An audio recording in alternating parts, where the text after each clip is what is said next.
Nueva carta de Cristina Fernández de Kirchner. Ya se dijo mucho sobre esta carta, ya se la ha interpretado, ¿no? Al derecho, al revés.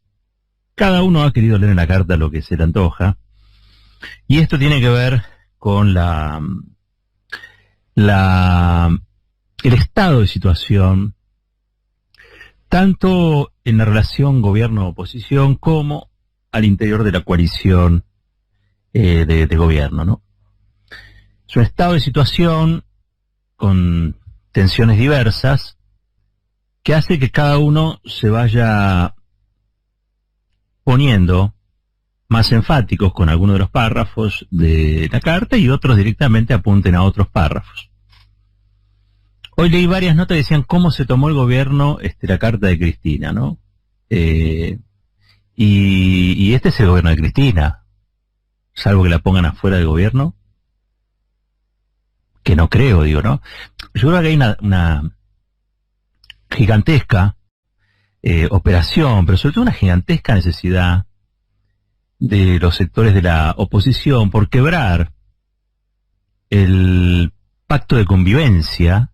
Toda coalición, al fin de cuentas, es un pacto de convivencia que se da en el Frente de Todos. Y quieren transformar el Frente de Todos, que es con Alberto Fernández, con Cristina Kirchner, con Axel Kicillof, con Sergio Massa, con Máximo Kirchner, lo quieren transformar en el Frente de Todos contra Cristina. ¿Sí? Frente de Todos contra Cristina. La señora, como le dicen en la CGT. La señora. Le tienen más miedo a la CGT a Cristina que a Paolo Roca. La señora. Pero bueno, es con todos, ustedes lo saben. Y a mí me parece que esta carta, lejos de llevar agua para algún molino o para el otro, lo que vuelve a poner es un marco doctrinario en el que se toman o se van a tomar decisiones que son muy trascendentes para los habitantes de este país. Voy de vuelta. La carta pone un marco doctrinario sobre asuntos que van a terminar definiendo el futuro de varias generaciones en la Argentina. Por eso nos acostumbramos a los políticos simpáticos que van al programa de Juana Viale a decir picardías, a mostrarse piolas. Digo, el otro día lo veía a Luis Juez ahí, ¿no? Pero la verdad es que el país necesita que además de políticos simpáticos y que puedan enfrentar una cámara y que puedan decir de todo contra todos y todas, también necesitamos políticos que se estén ocupando de los asuntos trascendentes. Y los asuntos trascendentes hoy en Argentina se llaman negociación con el FMI. ¿Por qué? Miren, Cristina lo dice en la carta, no fue lo más destacado, pero a mí me pareció como el núcleo, el corazón de ese texto. Y es cuando dice, ojo con un cepo, que es el que puede llegar a clausurar en la Argentina la inclusión social.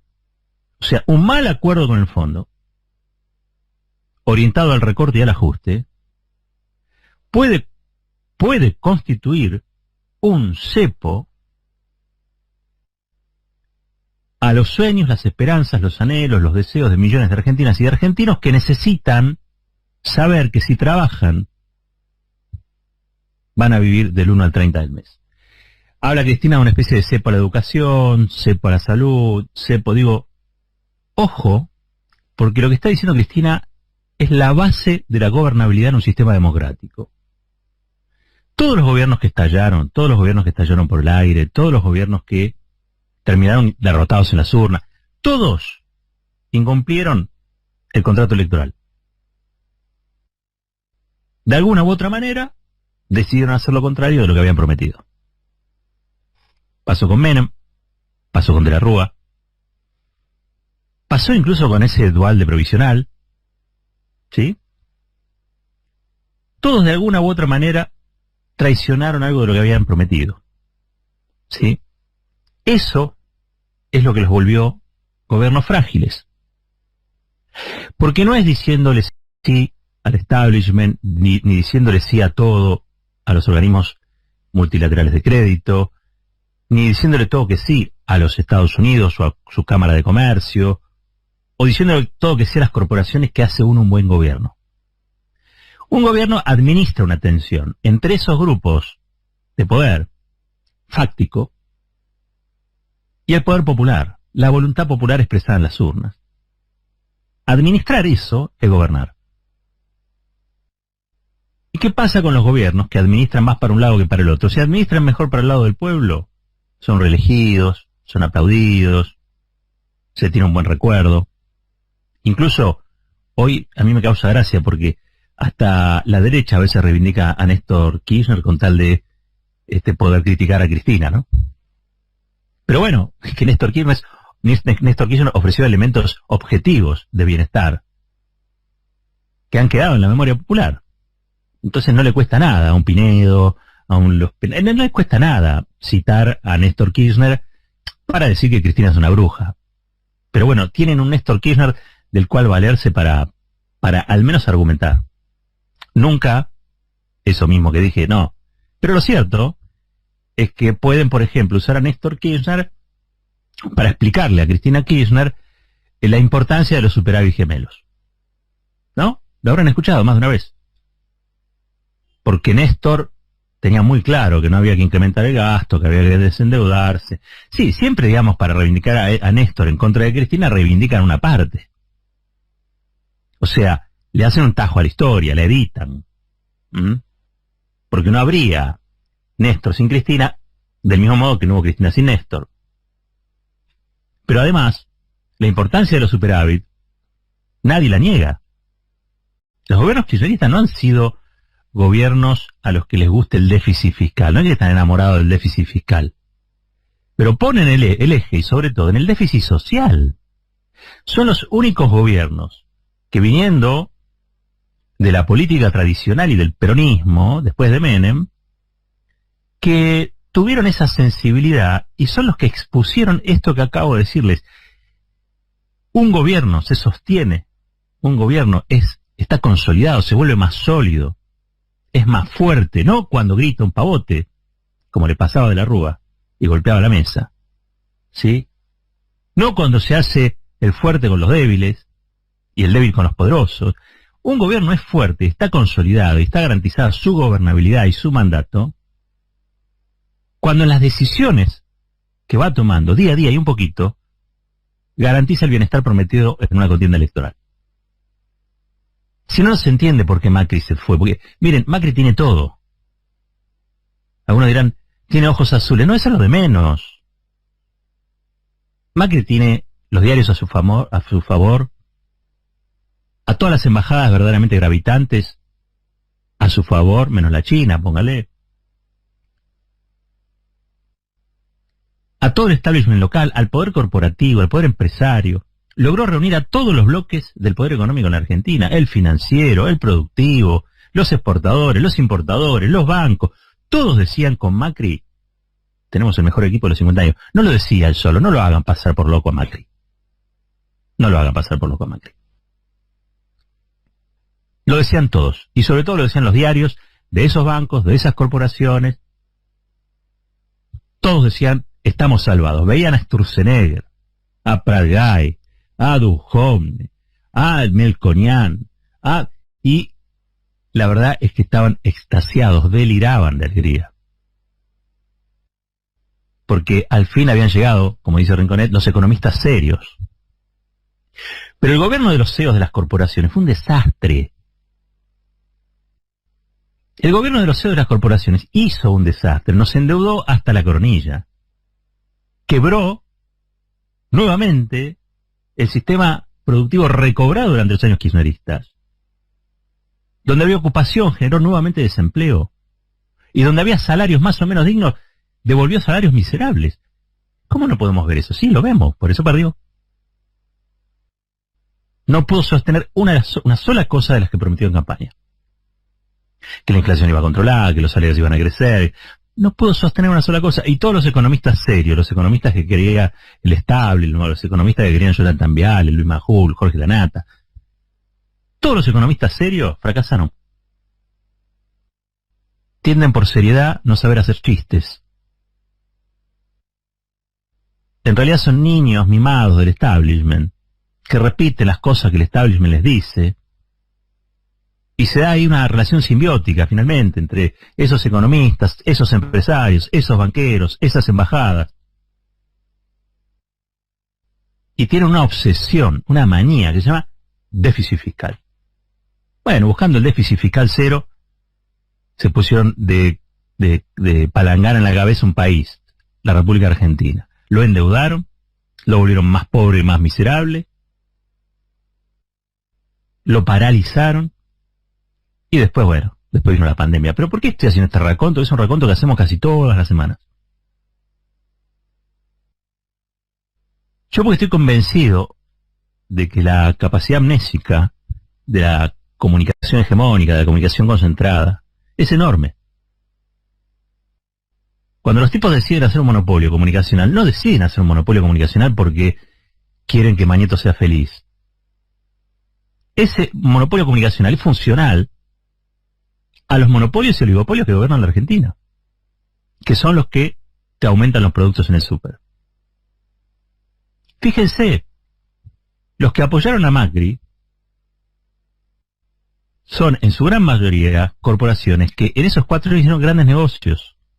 Después alguno no hizo esos mismos negocios, no le fue tan bien, entonces ahí se empezó a resquebrajar. Después a Macri se le ocurrió que tenían que meter preso a Pablo Roca, y eso le generó más problemas que soluciones. Porque el tipo es torpe, hay que decirlo. Torpe políticamente, ¿eh? No estoy hablando de la persona, a mí, si es más o menos lúcido, si se despierta temprano o no.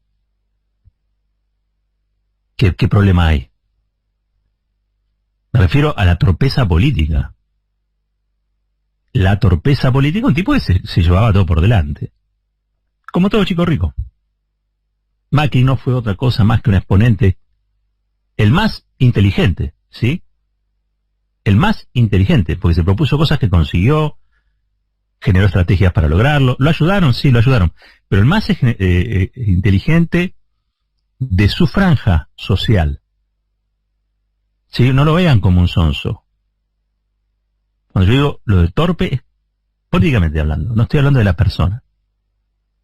Pero él logró que detrás de él se encolumnaran poderes realmente que son los que deciden el día a día, la semana a semana, el mes a mes y el año a año de este país. Y que los deciden todos los días. No nosotros y nosotras que vamos cada 2 años a votar. No. Los que lo deciden todos los días. ¿O ustedes creen que si compro o no compro dólar una corrida, el dólar blue lo mando acá, no estoy decidiendo sobre el destino del país? ¿O ustedes creen que si yo meto un aumento injustificado del 80, 120, 150% en un producto en un año donde la inflación fue del 50, no estoy haciendo política y no estoy también ejerciendo el poder sobre el resto de los ciudadanos y ciudadanas de este país? Bueno, Macri expresa todo eso. Pero lo hizo tan mal. Lo hizo tan mal que no pudo reelegir ni siquiera con el Fondo Monetario Internacional. Ahora, le está saliendo una realmente maravillosa, que es hacernos pagar la deuda que él contrajo. Y acá vuelvo al texto de Cristina, porque es interesante que Cristina, mientras algunos políticos van a la tele a hacerse conocidos, porque al fin de cuentas de eso se trata, Cristina los llama a trabajar. Siéntense y trabajen, le dicen. Los eligieron diputados y diputadas, senadores y senadores para que trabajen. Y trabajar es hacerse cargo de un problema que la Argentina tiene con el Fondo Monetario Internacional que heredamos de Macri, y es una deuda monumental que se contrajo en base a un acuerdo incumplible, impagable, insostenible. Por lo tanto, o armamos otro acuerdo, o Argentina no puede pagar nunca más. Y hoy lo escuchaba yo a Hugo Yasky diciendo, mirá, nos caemos del mapa. Si no pagamos la deuda, nos caemos del mapa. Y está bueno que lo diga Hugo Yasky, porque si no, esto habitualmente se lo escuchamos a los Kachanowski, a todos esos. Y la verdad que un poco de racionalidad también tenemos que tener de este lado, porque si no pareciera que le regalamos la racionalidad, entre comillas, a estos sujetos. No, no. Un gobierno de aventureros, de forajidos. O sea, sustraigámonos nosotros de lo que la comunicación concentrada dice sobre nosotros y nosotras, digamos, ¿no? Sobre lo que es este espacio, el espacio nacional, popular, democrático. Sustraigámonos de las barbaridades que dice. Entonces dicen, nos caemos el mapa. Ahora, Yasky en sintonía con Cristina y con la carta de Cristina. Que no sea con el hambre del pueblo, que no sea con ajuste. Hoy, hablando con Cato Podi, dice la mañana temprano, dijo lo mismo, Gabriel Cerruti con Ari Lijaragui, dijo lo mismo. No con ajuste. Nosotros queremos arreglar el pago con el fondo, no nos queremos caer del mundo, ni del fondo, ni del mapa, pero no podemos sacrificar la reactivación, no podemos sacrificar el crecimiento, y lo pongo en las palabras de Cristina, no podemos darnos el lujo de poner un cepo a la inclusión social. El norte de este gobierno es la inclusión social. Si el gobierno, en vez de incluir, excluye, si en vez de incrementar la inversión en salud, en educación, en vivienda, si en vez de hacer eso, hace lo contrario, como exigencia con el Fondo Monetario Internacional, entonces este gobierno va a ser cada vez más frágil. Y un gobierno cada vez más frágil no es lo que le conviene al pueblo, por eso lo va a cambiar. Por lo tanto, este gobierno, yo creo que está muy, pero muy en comprensión de cuál es el problema que enfrenta. Y por supuesto después habrá matices sobre cuáles son aquellas cosas en las que se puede ceder y aquellas en las que no se puede ceder y donde hay que ser intransigentes. Está dando vuelta un paper ahí con una especie de acuerdo. No es descabellado, no hay quita, pero sí hay plazos. Hay una serie de cosas que están garantizadas incluso en el papel, y es que no se van a tocar ni los fondos jubilatorios, ni la seguridad social. La verdad es que en ese sentido, si es ese paper que anda dando vueltas, es un buen paper para empezar una discusión donde Cristina dijo, y con esto cierro, porque quizá lo más importante de la carta, y por eso no la quieren tanto a Cristina, y por eso lo del frente de todos contra Cristina, es que Cristina dice, nosotros votamos una ley por la cual la deuda externa, a diferencia de lo que hizo Macri, el acuerdo con el Fondo Monetario Internacional, todo lo que tenga que ver con pagos soberanos, se discute en el Congreso de la Nación. Macri, ¿qué hizo? Macri contrajo una deuda fenomenal sin pasar la discusión por el Congreso de la Nación.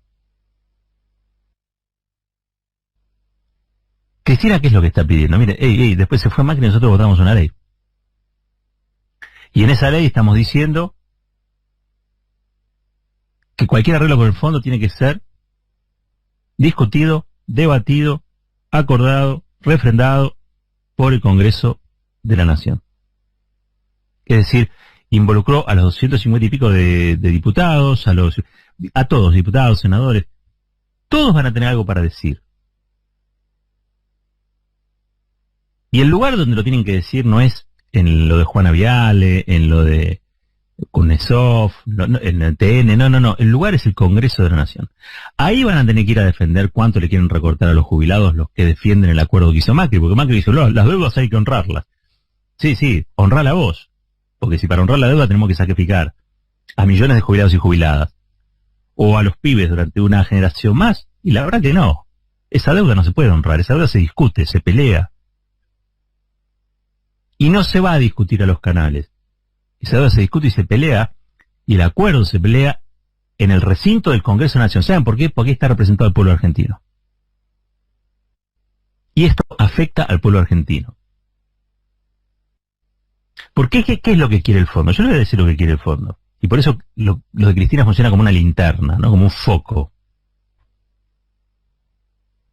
El Fondo Monetario quiere un acuerdo. Quiere un acuerdo, obviamente, que garantice el repago del dinero que prestó.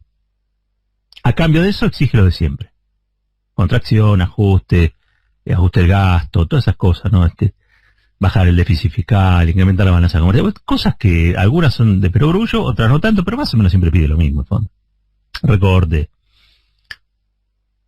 Eso está clarísimo, porque el fondo no cambia. Es mentira eso de cada tanto se hace lo más progresista, quizás sí, pero en un paper. Después vuelven a hacer el Fondo Monetario Internacional con cara de Fondo Monetario Internacional, con diccionario del Fondo Monetario Internacional, con reglamento del Fondo Monetario y con el famoso artículo 4 del Fondo Monetario Internacional, que lo que quieren es poner una oficina acá en el Palacio de Hacienda y decidir sobre la política económica del gobierno. Y lo que el fondo quiere no es que esto se discuta en el Congreso de la Nación. El fondo quiere que este gobierno asuma un acuerdo de esas características con la oposición haciéndole la guerra en los canales de televisión, pero por abajo diciéndole al gobierno y al fondo que ellos apoyan ese acuerdo, el acuerdo del ajuste. Eso es lo que pretenden. Por eso Cristina dice, no, pare. Vayan a laburar, vayan al Congreso de la Nación. Discútanlo ahí, que todo el mundo se entere lo que tienen para decir. Que todo el mundo vea lo que se vota y lo que no se vota. Que todo el mundo vea cómo se discute este artículo o cómo no se discute este artículo. Porque ese es un tema de todo el pueblo argentino. Y se discute donde están los representantes del pueblo argentino. No se discute ni en TN, ni en las bambalinas, ni en Washington. Se discute en el Congreso de la Nación. Y que cada uno vea cómo se comportan los espacios políticos que tiene la representación popular. Porque lo que busca la oposición y el Fondo Monetario Internacional, que era macrista, y lo va a seguir siendo, y si no es Macri será con Rodríguez Larreta, es neoliberal, y pretende que los espacios nacionales, populares y democráticos o se vuelvan neoliberales, que es lo que proponen siempre la Moncloa neoliberal, o que traicionen a sus votantes, que es lo mismo, o es casi lo mismo, o que sean derrotados por espacios neoliberales, por espacios políticos neoliberales como Cambiemos juntos con Cambiemos ahora todos juntos, qué sé yo, o el Frente de Todos contra Cristina. Por lo tanto, la carta es mucho más que una carta. No basta con decir estoy de acuerdo con la carta, todos estamos de acuerdo con la carta. Cristina no dijo estén de acuerdo con mi carta. Lo que Cristina dijo en la carta, y léanlo bien porque esto es fuerte y al medio, es vamos y lo discutimos en el Congreso. Por afuera no se acuerda con nadie, ni con nada, ni en Washington, ni en TN, ni en Clarín, ni con nadie. En el Congreso, díganle, ustedes que quieren ajuste, cómo quieren pagar las cosas. Y díganle cómo traicionan el voto popular. Y díganle a los otros cómo, siendo representantes de lo horrible que fueron, se paran frente al resto del recinto y siguen defendiendo las burradas que hicieron durante los 4 años en los que fueron gobierno. Ese espectáculo no es un círculo. No es un circo. Ese es el espectáculo de la democracia. Ese es el banquete democrático al que estamos invitados. Si en el Congreso se vota el ajuste, ya sabrán los afectados a quién reprocharle. Y si en el Congreso se defiende la soberanía, como todos queremos, la soberanía popular y la soberanía económica del país, entonces podemos llegar a decir que la democracia ha dado un salto en calidad enorme y estaremos todos muy contentos.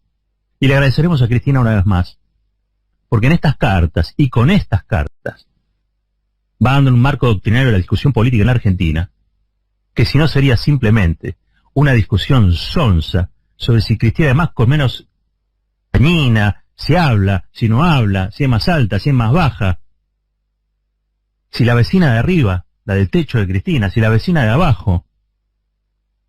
Esos quieren transformar la política en un vodevil, desde Luis Juez hasta Milei, sin citar a los propios, ¿no? Sin citar a los propios. Y Cristina quiere que la política sea una herramienta de transformación, pero fundamentalmente la lanza en defensa de la democracia y la soberanía popular. De eso se trata. Gobiernos que traicionan a sus mandantes se vuelven frágiles. Gobiernos que cumplen con lo que prometieron se vuelven fuertes. Necesitamos gobiernos fuertes. Esto es Fuerte y al Medio.